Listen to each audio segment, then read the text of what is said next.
When it comes to recruiting, Auburn's going to have to become Spatula U. Let's get some flips. In the world full of podcasts, he's the undisputed heavyweight champion of hot takes, an Auburn sports homer, master of the boog, and message board legend. Get your buttons buttoned and your hats flattened because the Top Button Podcast is about to kick off. And you don't want to miss your courtside seat. Now, here's your host, Charlie 5. Yes, sir. We're back. It's another episode of the Top Button Podcast. I'm your host, Kyle Rush, a.k.a. Charlie 5, and we are ready to get after it.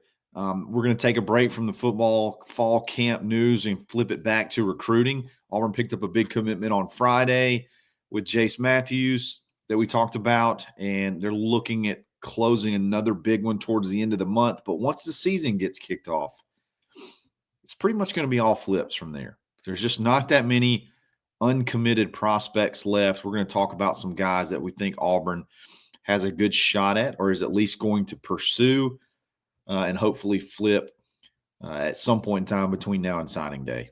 So we'll talk about all that in just a second. But before we do that, let's give a quick shout out to Rhoback.com. I talked about it last night. They dropped some new Auburn licensed apparel. There's a new hoodie, a new quarter zip, a new polo. Great stuff. You get to save big. Use coupon code BARN20 to take 20% off your order. And then if you don't want any Auburn licensed apparel, they got everything, all the other kind of apparel that you can imagine as well. So check them out. Show them some love. It's Rhoback.com. Like I said, Auburn landed Jace Matthews, another top 100 prospect. I think that gives them 3 out of the top 100. Jace Matthews, Hezekiah Harris, and Jaquez Wilkes. Jace Matthews becomes the highest rated player in the class. There's one more uncommitted prospect that Auburn's really pushing for that you still got I guess 10 days away or so from his commitment date, and that's Braylon Womack, who will be a 5-star safety from Mississippi. Auburn feels really, really good about where that one's headed, and if Auburn could close that one, that would be a heck of a, I guess, rebound after the what I would label as a disastrous summer. But to pick off two top 100 players right before the season kicks off, I think that would be great. But after that, it's basically going to be all flips. There's just not that many uncommitted prospects out there. And I have 5 names I want us to talk about of guys that could possibly be on those lists. Depending on what you classify as a flip, I guess at some point in time, one of these guys could decommit and then commit a few days later, therefore negating the 100% flip. Regardless, there's going to have to be 5 guys that are committed elsewhere. I'm sorry, not 5. We're going to talk about 5 guys that are committed elsewhere that I think Auburn would still have a really good shot at landing and are going to pursue. So how about that? Regardless of if it's a straight up flip or not. Let's start with the defensive line. The defensive line, and in particular the interior defensive line, is going to be a focus. Auburn has had a lot of success there lately. We've heard Jordan Crawford's name of guys turning heads. Malik Blockton, obviously going into his second year, interior guy turning heads. Jordan Crawford, we talked about last night, turning heads. So Auburn's had a lot of success on the interior, but so far in this recruiting cycle, completely struck out as far as getting commitments now. So everybody they're looking at currently is going to be somebody that they're going to have to flip. And there's 3 guys in particular that I think Auburn still stands a pretty good chance with. 2 of them are actually Florida State commits. And the first one is no surprise. It's Ernest Rankins from Cedar Grove over there in Decatur, Georgia. Auburn was in a really good spot with him even prior to, I guess, all of this. If there's been a pivot or there's been any change in NIL, Auburn was in a really good spot with him. It came down to him. It came down to us in Florida State. Georgia was in there as well, but I think it had really come down to Auburn and Florida State, and he picked Florida State. But that's not going to discourage Auburn. There's been a lot of talk about Florida State and their NIL. It's funny because a lot of Florida State commits are still big targets elsewhere. I don't know what that means. I don't know if anybody's expecting what they're throwing out there as far as NIL goes is not going to materialize, or if their season's not going to materialize. I don't know.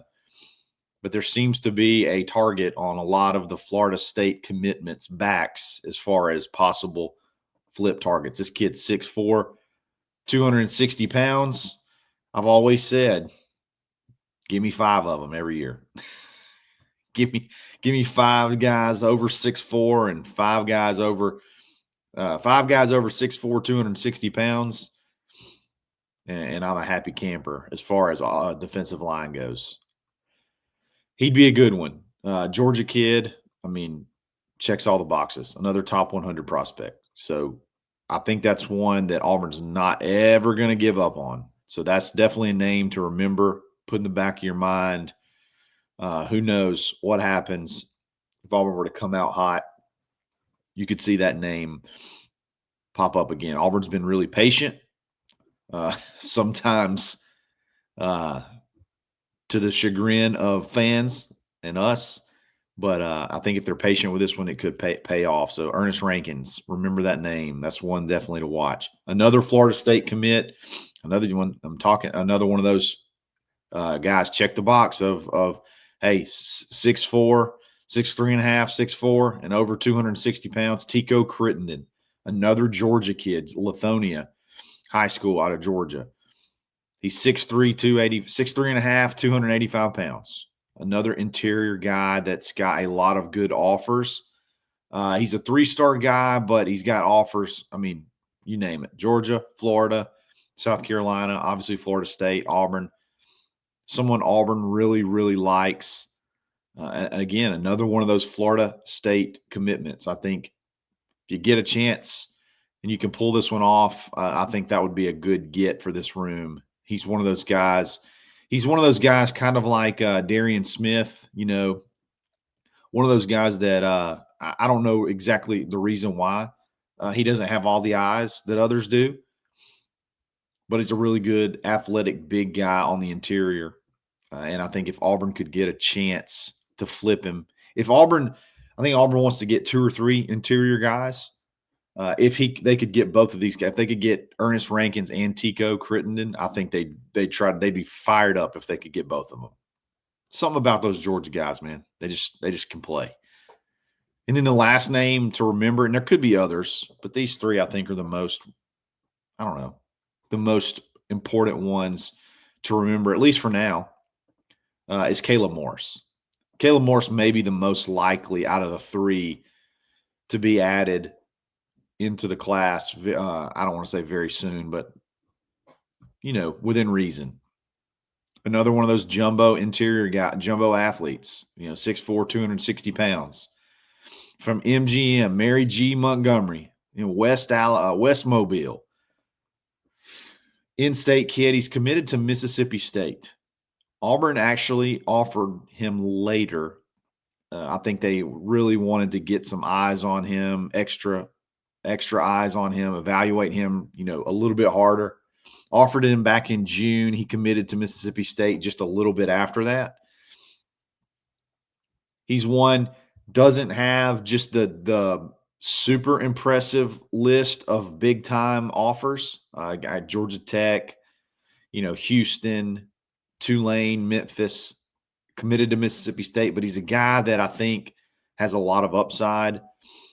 And if you're going to take 2 or 3 guys, he could easily be your, second or third guy, and I think you're happy as long as you can pair him with a little bit more higher end dude like a Ernest Rankins or somebody like that. Steam's really picking up with Caleb, so I definitely would be paying attention to him. I would imagine he's going to come in for a visit very, very soon for a football game, and then who knows what happens after that. Auburn likes him. Auburn's ramping up the pressure on him, it seems like. So I wouldn't be shocked if he ended up in the class. If Auburn can get, I think Auburn would take all three of those guys. If they all called tomorrow and said we want in, I think Auburn would probably take all three of those guys and be pretty happy. But at worst case, I think they want to try to get at least two interior guys, and it wouldn't surprise me if two of them came from that list. So remember those names. I think those are guys definitely to pay attention to. Got a couple of other positions, tight end and wide receiver. I want to talk about in just a second. We'll be back right after this.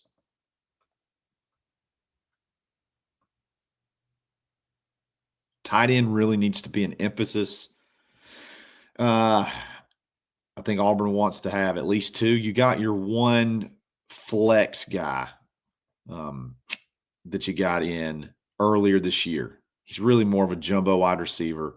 And then you've missed on some. Let's just call it what it is. Missed on Xavier Tiller. You missed on the kid from Illinois or Iowa. I can't remember exactly which one. They run together. I'm not the best with geography. But you missed on some guys. So you're going to have to go out there and either flip somebody or find somebody out there that I guess nobody either flip somebody or find somebody under the radar. That's kind of what you got to do. So Auburn's looking at actually he's a he's a super intriguing prospect. He's a legacy. His dad played here at Auburn. Caden Johnson from Missouri City, Texas, plays at Fort Bend Marshall. The funny thing about Caden is Caden plays quarterback in high school. He is a big athlete. He's 6'5", 220 pounds. Looks bigger to me on film, but a really athletic kid. Auburn wants him. I think he's listed as an athlete on 247, on 3, and whatnot. And I think he's totally okay with coming to high school and coming to college and playing tight end. I think he's locked in with Texas A&M to play tight end. Auburn wants him to play tight end. A lot of folks want him to flex out. It's not getting a ton of looks at quarterback, which is funny because his film at quarterback is not that bad. Definitely the running is the most impressive part, though. He can move. He can move for a big guy. He's very athletic. You always wonder about the transition. But, Auburn's got Preston Howard on the roster. And I think Preston Howard's going to surprise some folks and be an impact. And he was a quarterback in high school. So his dad was Spencer Johnson. I don't know if y'all remember Spencer Johnson. I remember watching him in high school. I think it was Southern Choctaw. Silas, Alabama, I think. 1A, not big at all. But he was one of those just freak athletes that dominated at that level. He played every position on the field. Running back, and he was a massive running back, just devastating at that level. And then when he got to Auburn, it took him a little while to adjust, but it became a really, really good interior defensive lineman. He was on some of those great early 2000s defensive lines. Really, really good player at Auburn. And obviously he's going to have, I would imagine, some very athletic big children. And this is one of them. So Caden, they call him KK. I think he could be one to watch. Xavier Tiller is probably another tight end. He's another Florida State kid that may be one to watch. But I think they really like this kid. Caden Johnson, they maybe feel like they got a little bit of momentum on him. I think he wants to come to a visit, come see a football game early in the year. And he's a 4-star athlete. So anytime you can pick up a 4-star athlete and if he's cool with playing tight end, roll with it, man. Good looking athlete. Always good to get a legacy. Caden Johnson is definitely one to watch. And then there's a in-state wide receiver that I think is going to be a star in college. And his name's Deshaun Spencer. He's actually from Saraland. He's a small guy, okay? And I think that's probably one of the only things, it's got to be the only thing that's keeping this guy from being a just talk of the town, like everybody knows him across the country type wide receiver. He's 5'10". He's about 160 pounds, but he's an absolute dog. Last year, he had over 1,000 yards receiving and 13 touchdowns. He only played 15 games. so he played 15 football games and scored 13 touchdowns, 2 of which were in the state championship. One of those, maybe both. One he caught in traffic, so I don't exactly know who he beat. He beat 3 guys there, but he absolutely dusted Naeem Offord on one of his touchdowns. Just completely dusted him. And he does that often. He's just a big play guy. Like he just makes plays. Again, 1,037 receiving yards, 13 touchdowns, averaged almost 20 yards a catch. Big play receiver right there, 20 yards a catch.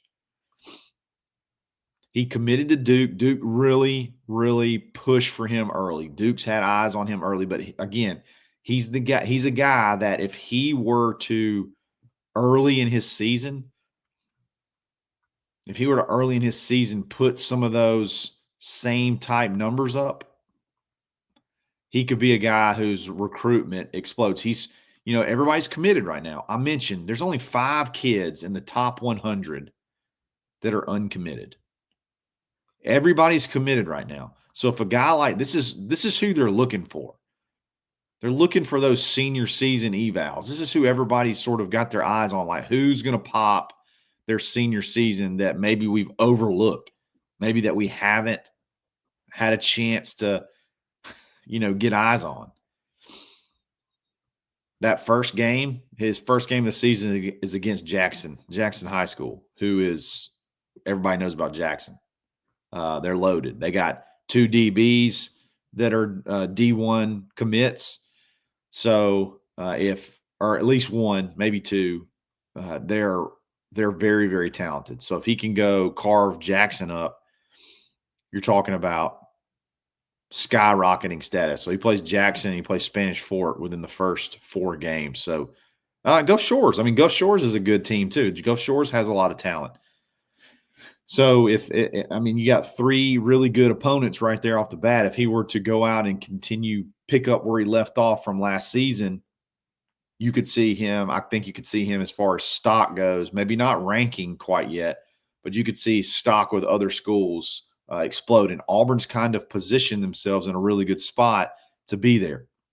They've been on him been on him for a while now as far as ramping up the pressure. So Deshaun Spencer, I think I would be ecstatic if Auburn's wide receiver class is Jace Matthews and Deshaun Spencer. That's 2 dogs at wide receiver. Kids that play with attitude, kids that are big plays just waiting to happen. I love Deshaun Spencer. I love a smaller guy with an attitude that has no fear. That's him. Put him on the outside. He'll go up against any corner. He's not going to back down, but I think his future is eating up the middle of the field, and he will do that in bunches. So Deshaun Spencer, that's definitely one to watch out for. It's going to have to come from flips. Like Steve Wiltfong said, Auburn's going to have to become Spatula U. And if they get off to a good start this season, they could really build that momentum and, get the guys they need, get the guys flipped that they need. Auburn's had success, flipped 8 guys in last year's class. I don't think you're even going to have that many for this year's class. So we'll see. Who are some guys you'd love to see Auburn still, go after, still have a shot with? I know there's a couple of Alabama commitments that Auburn's going to recruit to the end. C.D. Morgan, maybe even Jira Edwards. There's some guys that are committed elsewhere to other big programs that Auburn's going to stay recruiting. Emmanuel Iheanacho. I know that's a long shot, but I know he wants to come in for an Auburn game. So can you get the money right? Is that the direction you want to go? They're going to be in the mix with a bunch of dudes, and they're all committed. So it's kind of crazy. There's just like very few uncommitted guys out there. hopefully Auburn gets one of those here in the next couple of days, or next 2 weeks, I guess. So we'll see what happens. Guys, thanks for listening. Coaches got practice again today. Coaches speak to the media, assistant coaches, which is always fun. You finally get to hear from some assistants. So we'll talk about any of the, I guess, noteworthy things that they have to bring up. So we'll talk again soon. It's another episode of the Top Button Podcast. Stay buttoned. Thanks for listening, and drive home safely.